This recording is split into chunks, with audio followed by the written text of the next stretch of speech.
बोरिवलीत राज्य उत्पादन शुल्क विभागाची धडक कारवाई। अवैधरित्या सुरू होता बार, लाखो रुपयांचा अवैध मद्यसाठा जप्त, तिघांना अटक। बेस्टच्या पुनरुज्जीवनासाठी मोठा आराखडा, 22 बस आगारांचं आधुनिकीकरण करण्यात येणार। नागरिक, कर्मचारी आणि मुंबईच्या विकासाला प्राधान्य द्या, मुख्यमंत्री फडणवीसांनी दिले निर्देश।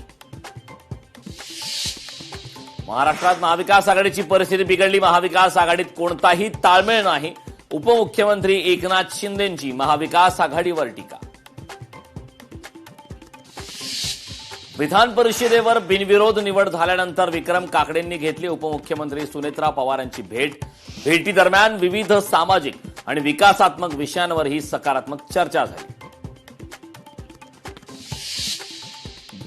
बीटी कंपनी टोळीच्या गुंडांकडून शेतकऱ्याला मारहाण, पिंपरी चिंचवडच्या मरकळ येथील घटना, दगड आणि कोयत्याने शेतकऱ्यांवर हल्ला, घटना मोबाईल कॅमेऱ्यात कैद। मुंबईची तुंबई झाली तरी भाजपने जबाबदारी घ्यावी, प्रशासनावर जबाबदारी ढकलून चालणार नाही, काँग्रेस खासदार वर्षा गायकवाडांचा भाजपवर टीका।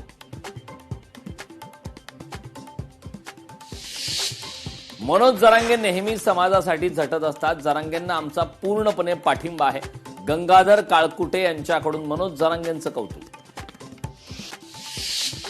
कायद्याचे उल्लंघन करणाऱ्या कंपन्यांवर एफडीएची कारवाई, मुंबई, ठाणे, पालघर येथे धडक कारवाई, साकीनाका येथे 74 लाखांचा सर्जिकल ग्लोव्ह साठा जप्त।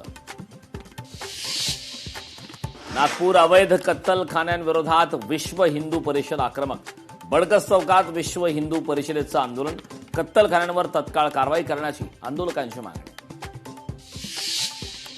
जळगावच्या वरणगावजवळ भीषण अपघात, भरधाव वाहनाची दुचाकीला जोरदार धडक, अपघातात चौघांचा जागीच मृत्यू, वाहन चालकाविरोधात कठोर कारवाई करा, नातेवाईकांची मागणी।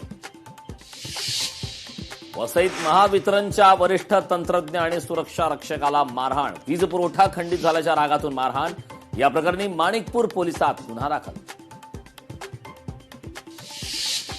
साताऱ्याच्या मेढ्यात घरात घुसून विवाहित महिलेवर अत्याचार, घटनेमुळे परिसरात संतापाचं वातावरण, आरोपीवर कठोर कारवाई करण्याची मागणी।